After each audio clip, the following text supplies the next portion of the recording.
Yang ke-16, adakah kita memiliki kasih ilahi? Kasih ilahi kalau disimpulkan artinya tidak mementingkan diri sendiri. Karena kalau kita mengasihi, kita tidak egois. Kasih ilahi bukan perasaan tetapi karakter. Dan dia selalu mau melakukan yang terbaik bagi orang lain. Kolose 3 ayat 14 mengatakan, kasih adalah pengikat yang mempersatukan. Kasih itu mau berkorban, bahkan menyerahkan nyawanya. Kasih tidak berbuat jahat terhadap sesama manusia. Dan kasih tidak akan mengecewakan. Sebaliknya, keegoisan memikirkan diri sendiri kebalikan daripada kasih. Sebabnya, kalau seseorang egois, dia tidak memiliki hubungan yang baik dengan sesama manusia. Saudaraku, Tuhan Yesus adalah contoh teladan yang paling utama tidak egois. Dalam Roma 15 ayat 1-3 saya bacakan. Kita yang kuat wajib menanggung kelemahan orang yang tidak kuat. Jangan kita mencari kesenangan diri sendiri. Setiap orang di antara kita harus mencari kesenangan sesama kita demi kebaikannya untuk membangunnya. Karena Kristus juga tidak mencari kesenangannya sendiri. Tapi seperti ada tertulis, kata-kata cercaan mereka yang mencerca engkau telah mengenai aku. Saudaraku, mari kita teladani Kristus. 1 Petrus 1 ayat 22, saya bacakan. Kamu telah menyucikan dirimu oleh ketaatan kepada kebenaran, sehingga kamu dapat mengamalkan kasih persaudaraan yang tulus ikhlas. Hendaklah kamu bersungguh-sungguh saling mengasihi dengan segenap hatimu. Jadi kita taat dulu pada kebenaran, baru kita dapat mengamalkan kasih yang tulus ikhlas. Kasih yang betul-betul mau berkorban kepada sesama saudara kita. Ya, Tuhan atau Roh Kudus selalu mau menegur kita kapan kita sudah bersikap egois. Tapi kita harus mau ditegur oleh Tuhan. Kita harus mau meresponi atau menanggapi ya kebenaran yang Tuhan singkapkan pada kita. Masih perlu bertumbuh di dalam area ini, anakku. Pada waktu kita memberikan tanggapan yang benar kepada apa yang disingkapkan Tuhan, maka sesuatu perubahan terjadi dalam hati kita. Kita menjadi lebih mengasihi. Demikianlah proses ini berulang sampai akhirnya kita sampai ke tingkat kasih yang benar-benar ilahi, tidak berpura-pura terhadap saudara seiman.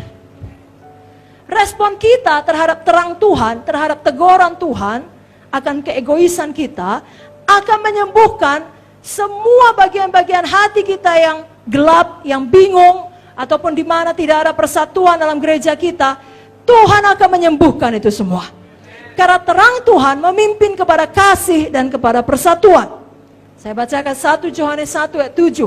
Jika kita hidup dalam terang sama seperti Dia dalam terang, Zoe itu terang, saudara, maka kita beroleh persekutuan seorang dengan yang lain. Dan darah Yesus anaknya itu menyucikan kita daripada segala dosa. Jadi teranglah yang memimpin kepada kasih.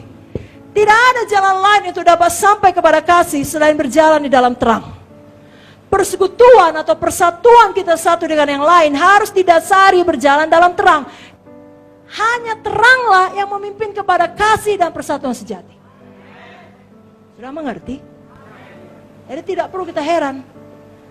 Kita belajar, teranglah yang memimpin kepada kasih dan persatuan yang sejati. Mustahil bagi kita memiliki persatuan sejati kalau kita menghindari terang. Kasih kita disempurnakan bila kita mau menanggapi terang Tuhan. 1 Yohanes 2 ayat 5 berkata, barang siapa menuruti firman-Nya, dalam orang itu sungguh sudah sempurna kasih Allah. Dengan itulah kita ketahui kita ada di dalam Tuhan. Mari kita berjalan dalam terang, saudaraku. Jangan berjalan di dalam gelap. Amin. Lalu kalau kita berjalan dalam gelap, ya, itu akan menghancurkan persekutuan kita dengan Tuhan, bukan hanya dengan sesama. Yang paling nyata adalah dosa. Mari kita buang dosa. Lalu kebencian, tidak mau mengampuni. Mari kita ampuni. Kemarin bahkan kita sudah belajar mengenai Daud. Sudah mati pun Saul, diciptakannya lagu untuk mengingat Saul. Ada orang yang menguburkan mayat Saul, dipujinya, dihiburnya. Kuatkan hatimu, Tuhanmu sudah mati. Dibutuhkan 2 orang untuk bertengkar. Kalau lagu dunia dikatakan takes 2 to tango. Dibutuhkan 2 orang untuk menari tango. Kalau tidak ada yang mau bertengkar, tidak ada yang mau membenci, salah satunya saja mau mengampuni, tidak akan jadi pertikaian itu, saudara. Itulah berjalan di dalam terang. Hari ini kita ingat, terang mendahului kasih. Mentaati terang kebenaran Tuhan, itulah yang membawa kepada kasih sejati dan kepada persatuan.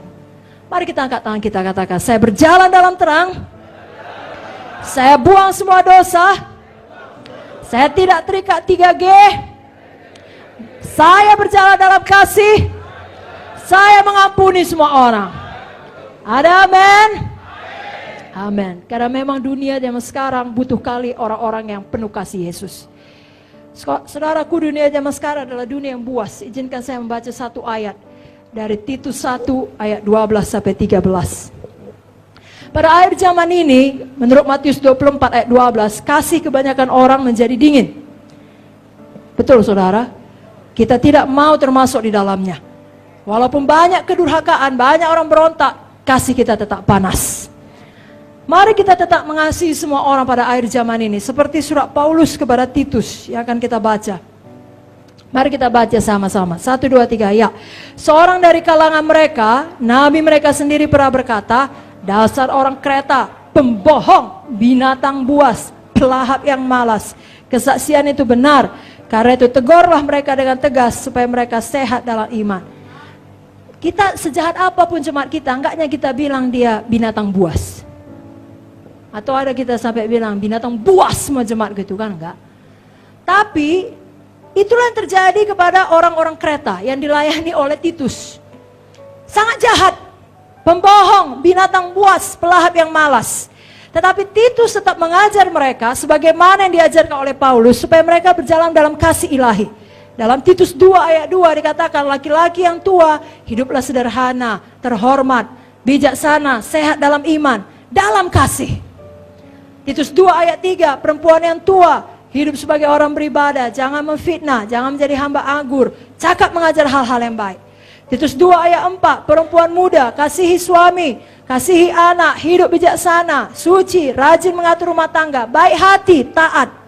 Titus 2 ayat 5, orang-orang muda kuasai dalam segala hal, dan seterusnya.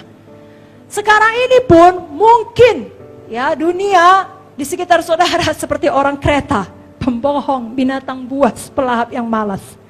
Tapi saudara tetap bisa memiliki kasih yang panas. Saudara aktifkan Zoe di dalam ini.